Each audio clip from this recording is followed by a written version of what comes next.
लेकिन राष्ट्रीय जनता दल को कौन वोट करता है? अल्पसंख्यक जो नहीं, अल्पसंख्यक का जो निचला तबका है, जो पढ़ा लिखा कम है, वही उसको वोट करता है। संजीदा आदमी है प्रशांत किशोर, वो सीरियस है और उसी पर उम्मीद लगाना चाहिए लोगों को। 2025 में कितनी संभावनाएं हैं? कहते हैं राजनीतिक जानकार कि अभी भी प्रशांत किशोर जी के लिए माहौल उतना अनुकूल नहीं है। सरकार बनाने की बात तो बहुत दूर की बात है। अच्छा, एक चीज़ बहुत चर्चा में है कि प्रशांत किशोर की जनसुराज पार्टी को प्रोफेशनल टीम जो है कि ऑपरेट करती है, चलाती नहीं है। राजनीति में ये देखा जाता है कि संगठन के जो कार्यकर्ता होते हैं या फिर सुप्रीम लीडर होते हैं उसको चलाते हैं। तो ये जो एक तरह का कह सकते हैं कि थोड़ा सा भिन्न है राजनीति का, एक कह सकते हैं कि समीकरण या संरचना या फिर एक तरह का व्यवहार। तो ये बिहार के लोगों को कितना हजम हो पाए? वो असल में 11 तारीख को रैली है पटना में, आपके बदलाव रैली, तो उसी के लिए हमको ये अप्रोच कर रहे हैं कि 1000 आदमी आपके साथ जाना चाहिए। हाँ, हमारा हमने कहा भी था पार्टी से कि भाई अगर आप हमको शहर में दीजिएगा तो हम लड़ेंगे, और शहर के अलावा हम नहीं लड़ेंगे। पिछला चुनाव भी आप पर रालोसपा से लड़े थे, लेकिन परिणाम बहुत हद तक ठीक नहीं था, संतोषप्रद नहीं था। अब एक बार फिर से नई पार्टी से आप चुनाव लड़ने की जुगत में है, क्या लगता है कि बेहतर प्रदर्शन हो पाएगा? उसमें अजीत शर्मा ने इतने दिन से, अजीत शर्मा 10 साल से हम समझते हैं, 2-3 टर्म हुए, तो कोई आप काम उसका बता दीजिए शहर में उसने किया हो। वो तो ऐसे ही जीत जाता है और समझता है कि सब तो हमारे जितने भी मुसलमान हैं वो हमको झक मार के वोट करेंगे। आपकी पार्टी का समीकरण क्या है? कौन सी समीकरण है जो कि लगता है कि ने अच्छा प्रदर्शन या फिर सरकार बनाएगी? थोड़ा समीकरण समझाइए दर्शक। समीकरण पलायन जो है, यानी जो बिहार के लोग जो जाते हैं दूसरी जगह नौकरी करने, उसको रोकना है। कांग्रेस भी बात कर रही है कि नौकरी दीजिए, पलायन रोकें। स्टेट में वो लालू से साथ मिल करके लड़ेगी और टिकट भी लालू ही देंगे, आदमी भी लालू ही तय करेंगे, तो आपका क्या बनेगा?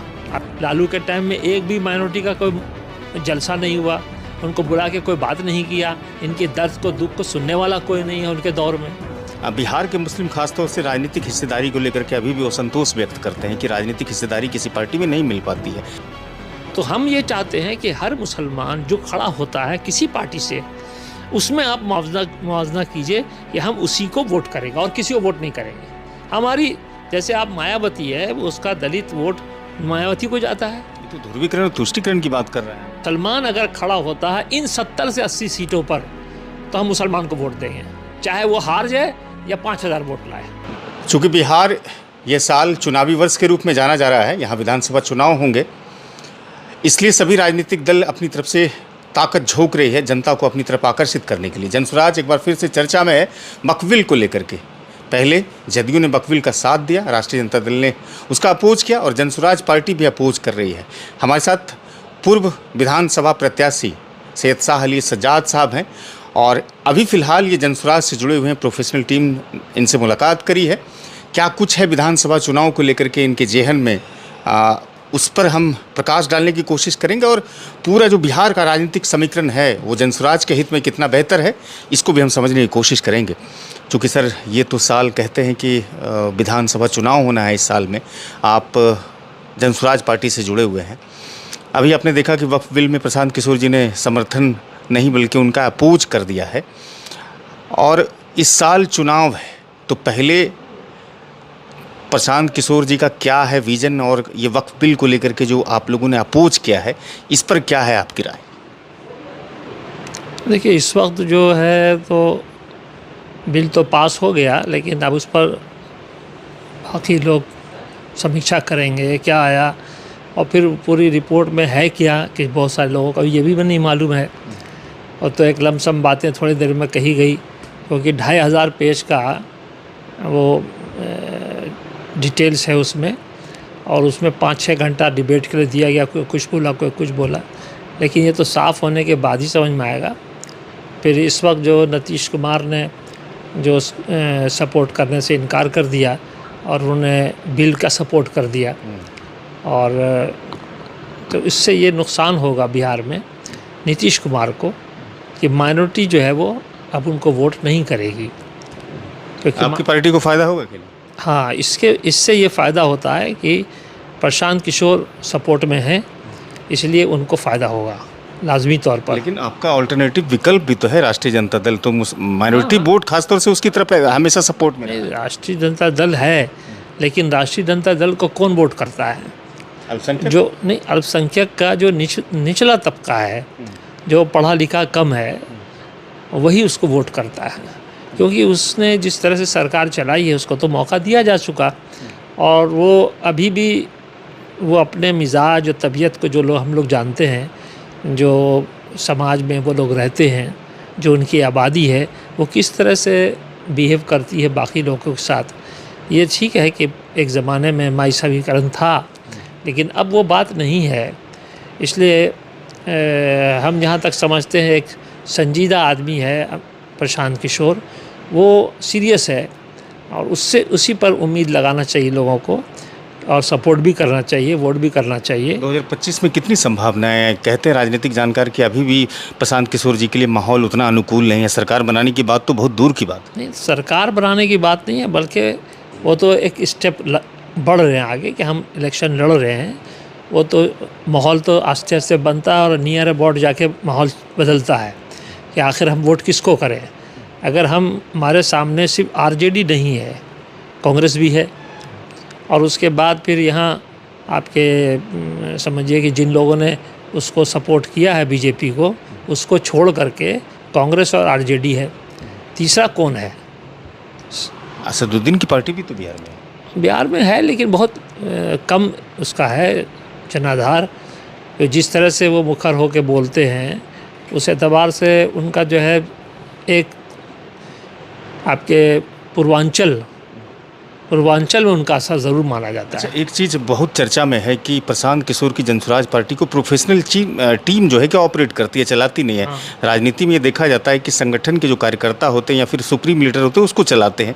तो ये जो एक तरह का कह सकते हैं कि थोड़ा सा भिन्न है राजनीति का, एक कह सकते हैं कि समीकरण या संरचना या फिर एक तरह का व्यवहार। तो ये बिहार के लोगों को कितना हजम हो पाएगा? नहीं, हजम होना चाहिए, क्योंकि प्रशांत किशोर ने कई लोगों को कई इलेक्शन लड़ाया और जिताया भी है। तो इनकी स्ट्रेटजी वही है कि हम जो है डिजिटल टाइप से इलेक्शन कैंपेनिंग करें, और हमारे जो पढ़े लिखे लोग हैं वो कैंपेन करें, और उसमें कुछ लोग साथ देते हैं। लेकिन पहले तरीका ये था कि कार्यकर्ता बनाते थे या वो वर्क करता था, अब तो ऐसा है नहीं। ये आप बीजेपी को देख लीजिए, वो जो करती है वो भी यही करती है, पैसा देती है सबको। अच्छा, अभी प्रोफेशनल टीम से क्या बातचीत हुई आपकी? वो असल में 11 तारीख को रैली है पटना में। अच्छा। आपके बदलाव रैली, तो उसी के लिए हमको ये अप्रोच कर रहे हैं कि 1000 आदमी आपके साथ जाना चाहिए। तो हम ये कोशिश कर रहे हैं कि 1000 आदमी हम लेकर पटना जाएं। तो हम इसी की स्ट्रेटजी बनाएंगे, और ताकि 10 की रात हो या 11 की सुबह हो, ये यहाँ से कुछ लोगों को लेके जाएं। आप भागलपुर विधानसभा से क्या अगर पार्टी मौका देगी तो चुनाव लड़ेंगे? हाँ, हमारा हमने कहा भी था पार्टी से कि भाई अगर आप हमको शहर में दीजिएगा तो हम लड़ेंगे, और शहर के अलावा हम नहीं लड़ेंगे, क्योंकि शहर में हम रहते हैं और हम देहात कहाँ जाएंगे। हालांकि पूरा भागलपुर हमको जानता है, आसपास के ज़िले भी हमको जानते हैं, लेकिन हम चाहते हैं कि भागलपुर शहर में लड़ें। क्यों चाहते हैं कि भाई यहाँ एक आबादी है अच्छी खासी मुसलमानों की, माइनॉरिटीज़ की, वो 1 लाख से ऊपर है, और अगर उनको मोबिलाइज कर लिया, अगर उनको हमने अपनी तरफ आकर्षित कर लिया और वो तैयार हो गए, तो बहुत आसानी से हम निकाल सकते हैं। पिछला चुनाव भी आप रालोसपा से लड़े थे, लेकिन परिणाम बहुत हद तक ठीक नहीं था, संतोषप्रद नहीं था। अब एक बार फिर से नई पार्टी से आप चुनाव लड़ने की जुगत में है, क्या लगता है कि बेहतर प्रदर्शन हो पाएगा? उसमें उस वक्त क्या हुआ था कि ओवैसी से लोगों ने कहा ओवैसी से लड़िए, तो ओवैसी का अलायंस था कुशवाहा से, और उसमें मायावती भी थी, 4 पार्टी के लोग थे, लेकिन वो कन्वर्ट नहीं हो सका। ऐन वक्त पर ये मैसेज आ गया कि तेजस्वी बन रहे हैं चीफ मिनिस्टर, नतीजे में सब ने वोट कर दिया कांग्रेस को। तो कांग्रेस को और आरजेडी को, हालांकि आरजेडी जो है आपके यहाँ से बीहपुर से हार गई, बहुत ख़राब तरीके से हारी आरजेडी। उसके बाद फिर आपके कांग्रेस जो है कैलगों से हार गई बहुत बुरी तरह से। तो सिर्फ भागलपुर में ये असर दिखा।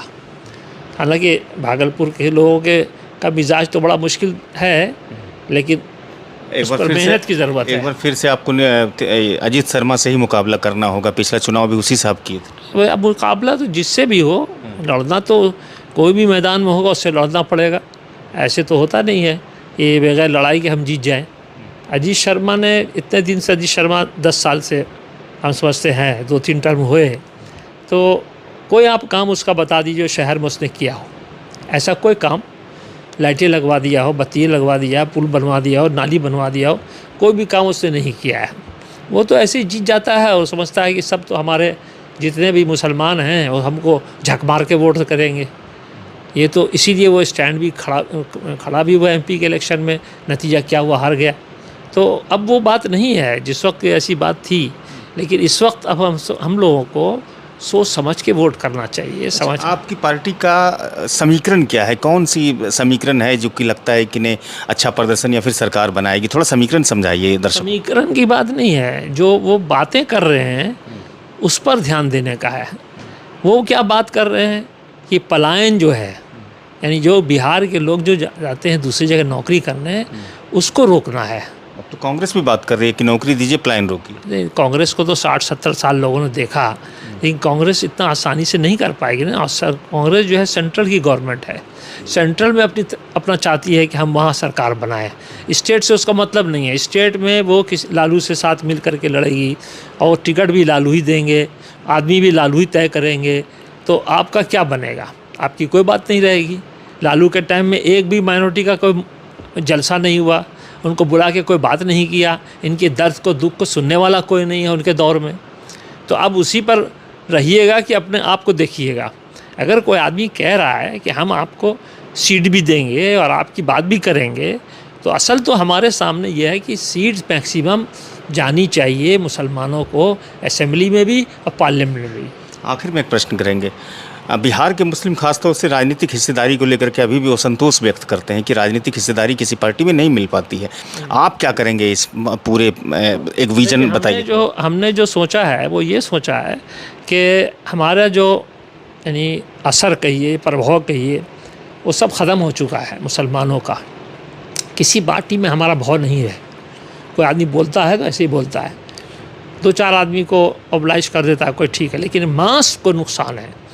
तो मास को ये सोचना चाहिए कि हम बहुत हुआ, हमने दूसरों को वोट किया है, अब हम मुसलमान को वोट करेंगे। मैं ये समझाने की कोशिश करूँगा कि मुसलमान को वोट कीजिए, चाहे वो किसी पार्टी से आ रहा है। हम जानते हैं कांग्रेस क्या मुसलमान को वोट देगी, टिकट देगी, आरजेडी वाला क्या मुसलमान को टिकट देगा। 80 सीट हमारी ऐसी है बिहार में, 70 से 80, जो मुसलमान अगर एक तरफा हो जाए तो हम सीट निकाल सकते हैं। तो हम ये चाहते हैं कि हर मुसलमान जो खड़ा होता है किसी पार्टी से, उसमें आप मुआवजा कीजिए कि हम उसी को वोट करेंगे और किसी को वोट नहीं करेंगे। हमारी जैसे आप मायावती है, वो उसका दलित वोट मायावती को जाता है। ये तो ध्रुवीकरण और तुष्टीकरण की बात कर रहे हैं आप। नहीं, ध्रुवीकरण कैसे हो रहा है? आप देखिए कि हमारी फ़िक्र करना हमको अपनी, हिंदुस्तान की फ़िक्र मेरा कौन कर रहा है? हिंदुस्तान वाले हमारी फ़िक्र कर रहे हैं, हमको तो निकालने का सोच रहे हैं, हमको तो बर्बाद करने का सोच रहे हैं। तो हम अपनी राह कब चलेंगे? हम कब लोगों को समेटेंगे? तो हमारी ये कोशिश रहेगी कि मुसलमान अगर खड़ा होता है इन 70 से 80 सीटों पर, तो हम मुसलमान को वोट देंगे, चाहे वो हार जाए या 5000 वोट लाए। जो मायावती करती है, जो और पार्टियां करती हैं, वो ये करती हैं कि आप हमको वोट करें, और वो सब दलित को दे रहा है, आदिवासी को दे रहा है। इस तरह के जितने भी लोग हैं, आपके मछुआरे हैं तो उसने अपना एक लीडर बना लिया है और वही पहुंच जाता है पार्लियामेंट। तो इस तरह के लोग जो हैं, उनको चाहते हैं कि हम मुसलमान को वोट करें, माइनॉरिटी को वोट करें। ये कब ज़माना आएगा? इससे क्या है, 2 चीज़ होगी। इससे ये होगा कि मुसलमानों को टिकट मिलेगा कि मुसलमान को वोट करता है। दूसरे जो हमारा रख रखाव है वो बाकी रहेगा, हमारी बात चलेगी, राजनीतिक महत्व बढ़ेगा। हाँ, शुक्रिया सर, आपने बहुत बहुत समय दिया, इसके लिए बहुत बहुत शुक्रिया आपका। धन्यवाद। शाह अली सज्जाद साहब थे, जो जनसुराज पार्टी के नेता हैं, और चर्चा है कि भागलपुर विधानसभा से चुनाव लड़ेंगे। तमाम बिंदुओं पर इन्होंने अच्छे तरीके से बात रखी है। इस वीडियो को लोगों तक पहुंचाइएगा। चैनल पर सब्सक्राइब नहीं किया तो सब्सक्राइब कीजिएगा, फेसबुक पर पेज हमारा फॉलो कीजिएगा, लाइक कीजिएगा।